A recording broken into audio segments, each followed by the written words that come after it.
खुलुमनाय जासिहरबाय। नब कुमार सर'नियाया ट्राइबेल नङा गारा, बर' कसारि नङा गारा, गावखौ बर' कसारि होननानै बियो ट्राइबेल सार्टिफिकेट लानानै क'क्राझार रिजार्भ लकसभा कनस्टिटिउन्सियाव बियो इलेक्सन गेलेनानै देरहानानै बियो मोननै टार्म 10 बोसोर बियो एमपि हिसाबै जानानै थाङो। बेखौ कर्टआव चेलेन्ज खालामनानै बिनि सार्टिफिकेटखौ दानहोयैखाय बियो बे कर्टआवबो देरहादोंमोन इलेक्सन केसाव। बे इलेक्सन केसाव देरहाबायनि उनाव आरो सेकेन्ड टार्माव बियो इलिगेल सार्टिफिकेट बेखौ लानानै बियो आरोबाव इलेक्सन गेलेबावनायखाय बिनि सार्टिफिकेटखौ दानहोआबा जाया होननानै स्टेट लेभेल स्क्रुटिनि कमिटियाव बिनि सार्टिफिकेटखौ दाननो होनाय जायो। दा बे स्टेट लेभेल स्क्रुटिनि कमिटिया थर' इनकुवारि खालामनानै मोनबाय जे बियो बर' कसारि नङा, सर'निया कसारिसो। सर'निया कसारिया जिहेतु ट्राइबेल नटिफाइड नङा, शिड्युल ट्राइब नटिफाइड नङा, ओंखायनो बिनि सार्टिफिकेटखौ स्टेट लेभेल स्क्रुटिनि कमिटिया केन्सेल खालामनानै होयो। केन्सेल खालामनानै होनायखाय बियो बेखौनाखि बेहा लानो क्षमता गैया, लानांगौ नङै सार्टिफिकेटखौनो बियो लानानै अथरिटिखौ कर्टखौबो आरो सार्टिफिकेट इसु खालामग्रा अथरिटिखौबो थगायनानै बियो गाव माने सार्टिफिकेटखौ लानायनि थाखाय बेखौ जोङो कर्टआव बिनि एगेन्स्टै थगायनायनि 420 आरो खामानि मावनांगौ नङै खामानिखौ मावनायनि मोननांगौ नङै एसटि सार्टिफिकेटखौ बियो एसटि सार्टिफिकेट खालामनानै जाल भाबै बियो बे सार्टिफिकेटखौ लानायनि बिनि थाखाय जोङो बेखौ कर्टआव क्रिमिनाल केस कमप्लेन खालामनाय जाबाय। सायाव मानेथ' केस होनो जाया, बे अर्गानाइजेसननि एगेन्स्टै खुनु केस जाया। खिन्थु बिनि अर्गानाइजेसननि सालायग्रा आदित्य काक्लारि जाय मानसियानाखि माने पार्मानेन्टलि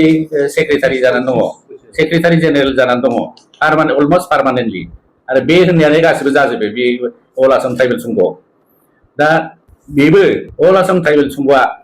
जेब्लानाखि आसामाव एसटि सार्टिफिकेट होनायनि पावार मोनो, गभर्नमेन्टआ नटिफाइ खालामनानै बिसोरखौ माने सार्टिफिकेट होनाय पावार होयो, होमब्ला बिथाङा गावनिफ्रायनो बिसोरो मोनसे माने एक्जिकिउटिभ कमिटि मिटिं जालायनानै बिसोर मोनसे माने डिसिसन लायो जे दिनैनिफ्राय सर'नियाफोरनो सर'निया उपाधिजोंनो बर' कसारि नङाबा राभा खालामनानै सार्टिफिकेट होनाय जासिगोन होननानै। आरो बेबादिनो बे दिननिफ्रायनो बिसोरनो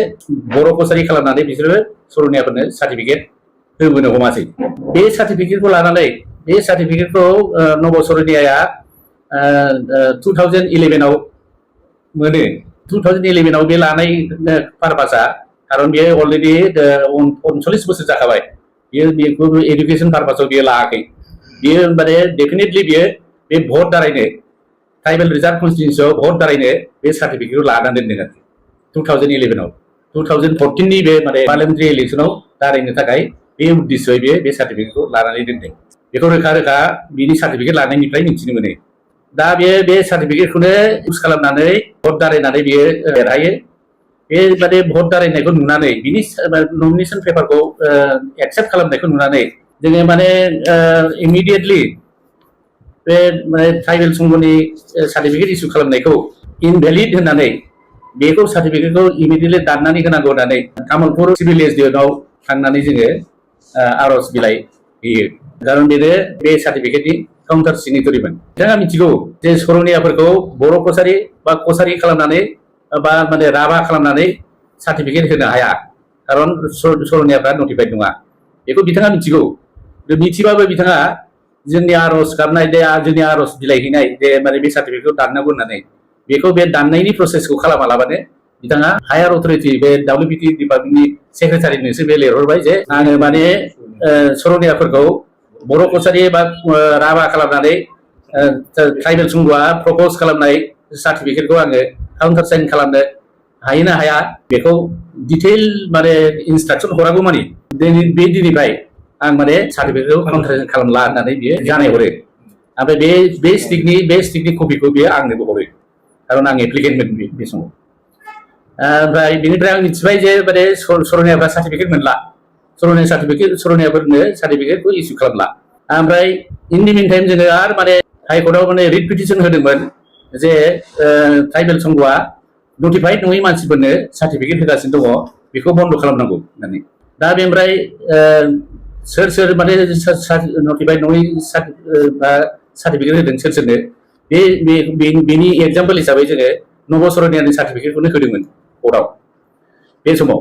दा बे नब सरनियानि सार्टिफिकेटखौ नायनानै जास्टिसआ सरनिया कसारिफ्रा राइट लिस्टआव गैया नटिफाइड लिस्टआव गैयैखौनो ट्राइबेल संघआ सार्टिफिकेट होगासिनो दं होननानै कमप्लेन खालामनाया बेहाय माने भेलिडिटि दङ माने बेहाय माने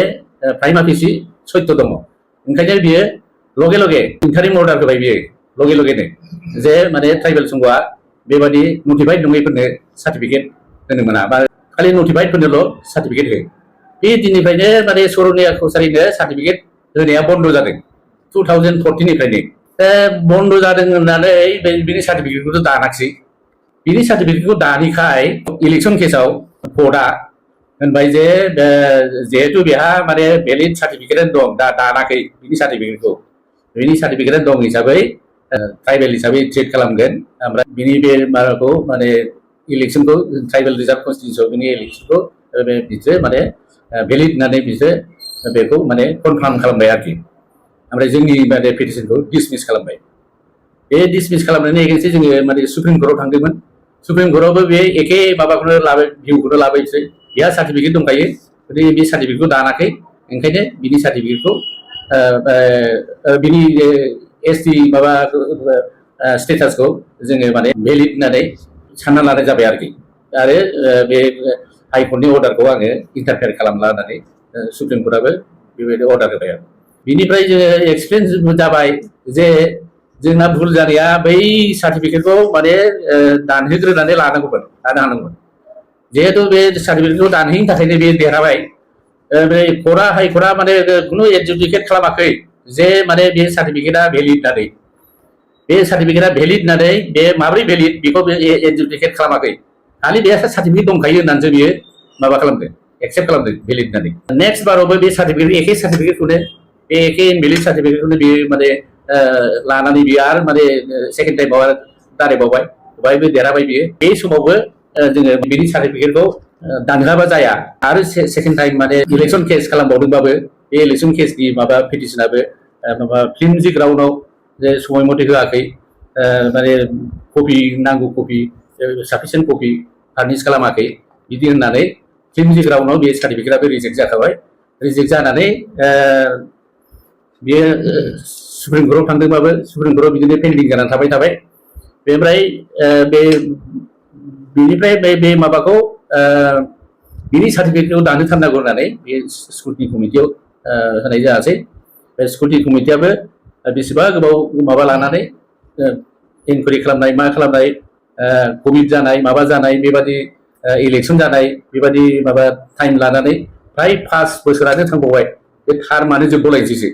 थिग बिनि एसे आगेयावल' बिसोरो बे अर्डारखौ पास खालामबाय स्पिकिं अर्डारखौ जे बे माने बर' कसारि नङा